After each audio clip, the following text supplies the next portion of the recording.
அன்பு நேயர்களுக்கு கனிவான வணக்கம். எடப்பாடியை சிறைப்படுத்தியுள்ள ஐவர். சசிகலா ஓபிஎஸ்ஐ எக்காலத்திலும் கட்சியில் சேர்க்கக்கூடாது. அதிமுகவில் ஓபிஎஸ், சசிகலா, டிடிவி தினகரன் போன்றோர்கள் தனியாக செயல்பட்டு வருகிறார்கள். அதிமுகவினுடைய தலைமை பொறுப்பு எடப்பாடி பழனிசாமி அவர்களிடம் உள்ளது.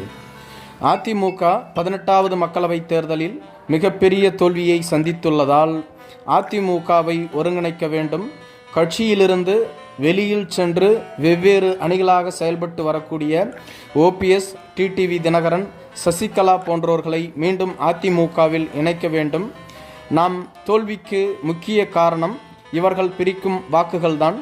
தென் தமிழகம் மற்றும் டெல்டா பகுதிகளில் இவர்கள் கணிசமான வாக்குகளை பிரித்து வருகிறார்கள். குறிப்பாக ஓபிஎஸ் அவர்கள் ராமநாதபுரம் தொகுதியில் 3.5 லட்சம் வாக்குகளை பெற்றிருந்தார், இரட்டை இலை சின்னம் இல்லாமலேயே. இதேபோன்று தேனி தொகுதியிலும் டிடிவி தினகரன் அவர்கள் 2.5 லட்சத்திற்கு மேற்பட்ட 3 லட்சம் வாக்குகளை பெற்றிருந்தார். இவை அனைத்தும் அதிமுகவின் வாக்குகள். அதிமுக பிரிந்து கிடப்பதனால் அதிமுகவினுடைய வாக்குகள் சிதறி போகின்றது. இதனால்தான் தென் தமிழகம் மற்றும் டெல்டா பகுதிகளில் அதிமுக மிகப்பெரிய தோல்வியை சந்தித்துள்ளது.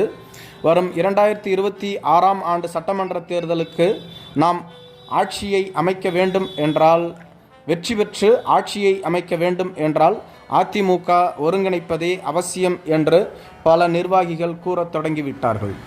குறிப்பாக அதிமுகவின் மூத்த முன்னாள் அமைச்சர்களான தங்கமணி, வேலுமணி, செங்கோட்டையன், சி.வி. சண்முகம், கே.பி. அன்பழகன் மற்றும் நத்தம் விசுவநாதன் என்ற 6 பேர் எடப்பாடி பழனிசாமி அவர்களின் இல்லத்திற்கே சென்று இந்த கருத்தை கூறியதாகவும் எடப்பாடி பழனிசாமி அவர்கள் மறுத்துவிட்டதாகவும் செய்திகள் வெளியாகின. இதன் பின்பு தொடர்ந்து சசிகலா மற்றும் ஓபிஎஸ்ஐ பற்றிய செய்திகள் தினம் தினம் வெளியாகி கொண்டு உள்ளது. இதுபோன்ற சூழ்நிலையில்தான் சசிகலா அவர்கள் கடந்த 17ஆம் தேதியிலிருந்து தென் தமிழகத்தில் சுற்றுப்பயணம் மேற்கொண்டு வருகிறார்கள். அம்மாவின் வழியில் என்ற தலைப்பில் தென் தமிழகத்தில் பல இடங்களில் சசிகலா சுற்றுப்பயணம் சென்று வந்தாலும் கூட ஒரு சில இடங்களில் அவர் நினைத்தது போன்ற ஆதரவு கிடைக்கவில்லை என்று கூறப்படுகிறது. மேலும் ஒரு சில இடங்களில் அவரது சமூகத்தைச் சேர்ந்த மக்கள்தான் பெருவாரியாக கூடி அவருக்கு ஆரத்தி எடுப்பது, அவரை வரவேற்பது போன்ற நிகழ்வுகளில் ஈடுபட்டு வருகிறார்கள் என்றும், மாற்று சமூக மக்கள் பெரும்பாலும் அங்கு கூடுவது இல்லை என்றும் சொல்லப்பட்டு வருகிறது. மேலும் சசிகலா அவர்கள் செல்வதற்கு முன்பாகவே அவர்கள் சமூகம் கணிசமாக வசிக்கக்கூடிய ஊர்களுக்கு சென்று சசிகலாவை ஆதரிக்க நீங்கள் கண்டிப்பாக வர வேண்டும் என்று மக்களை கூட்டி வருவதாகவும் சொல்லப்படுகிறது. சசிகலாவிற்கு அதிமுகவில் ஆதரவு இல்லை என்று எடப்பாடி பழனிசாமியினுடைய அணியினர் கூறி வருகிறார்கள். ஓபிஎஸ், சசிகலா போன்றோர்களை எதற்காக அதிமுகவில் மீண்டும் சேர்க்க வேண்டும்?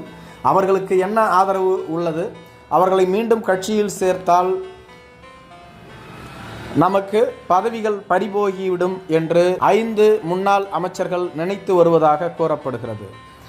வடபகுதியைச் சேர்ந்த கே.பி. முனுசாமி, ஜெயக்குமார், தென்பகுதியைச் சேர்ந்த செல்லூர் ராஜு, ராஜன் செல்லப்பா மற்றும் திண்டுக்கல் சீனிவாசன் என்ற 5 பேர்தான் அதிமுகவில் சசிகலா மற்றும் ஓபிஎஸ்ஐ மீண்டும் அதிமுகவில் இணைக்கக்கூடாது என்று எடப்பாடி பழனிசாமி அவர்களுக்கு தூபம் போட்டு வருவதாக கூறப்படுகிறது. எடப்பாடி பழனிசாமி அவர்கள் சசிகலாவை இணைப்பதற்கு இதுவரையிலும் சம்மதிக்கவில்லை என்று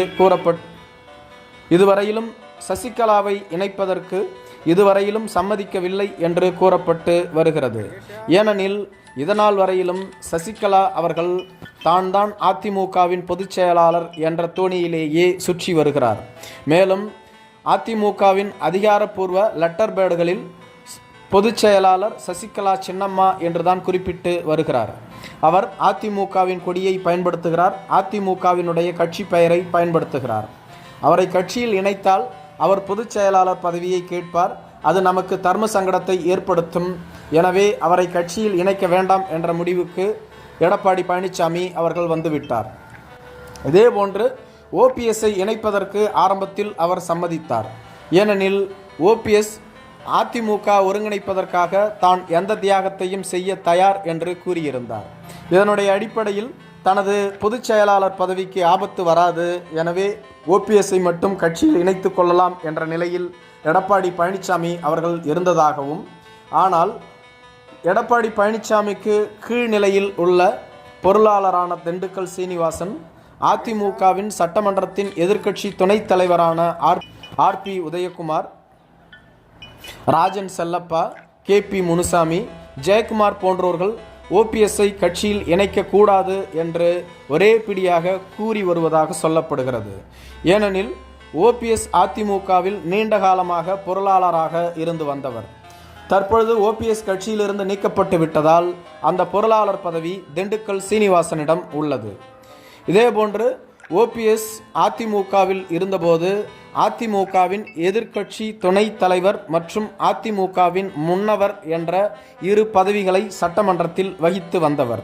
இதில் அதிமுகவின் எதிர்க்கட்சி துணைத் தலைவர் பதவி ஆர்பி உதயகுமாருக்கு வழங்கப்பட்டுள்ளது. தற்பொழுது ஓபிஎஸ் அவர்கள் மீண்டும் கட்சிக்குள் வந்தால் இந்த இரு பதவியையும் ஓபிஎஸ் அவர்களுக்கு கொடுக்க வேண்டி வரும். பொருளாளர் பதவியை விட்டுத்தர திண்டுக்கல் சீனிவாசனும் தயாராக இல்லை. அதிமுகவினுடைய எதிர்க்கட்சி துணைத் தலைவர் பதவியை விட்டு கொடுக்க ஆர்பி உதயகுமார் அவர்களும் தயாராக இல்லை. நமது பதவிக்கு ஆபத்து வந்துவிடும் என்பதற்காக இவர்கள் ஓபிஎஸ்ஐ அதிமுகவில் சேர்க்கக்கூடாது என்று கூறி வருகிறார்கள். அதற்கு கூடுதலாக சசிகலாவையும் சேர்த்து கொள்ளுகிறார்கள். ஓபிஎஸ் அதிமுகவிற்குள் வந்தால் ஓபிஎஸ் அணியைச் சேர்ந்த வைத்தியலிங்கம் அவர்களுக்கு ஏதாவது பதவியை தர வேண்டும். ஏனெனில் அதிமுகவில் ஏற்கனவே அவர் இணை ஒருங்கிணைப்பாளராக இருந்து வந்தவர். தற்பொழுது அந்த பதவி நீக்கப்பட்டு இணை பொதுச் செயலாளர் என்ற பதவி கேபி முனுசாமிக்கு வழங்கப்பட்டு உள்ளது. தற்பொழுது வைத்தியலிங்கம் அவர்கள் அதிமுகவிற்குள் வந்தால் கேபி முனுசாமிக்கு எந்த பதவி வழங்கப்பட்டுள்ளதோ அதற்கு இணையான பதவியை வைத்தியலிங்கம் அவர்களுக்கும் வழங்க வேண்டும்.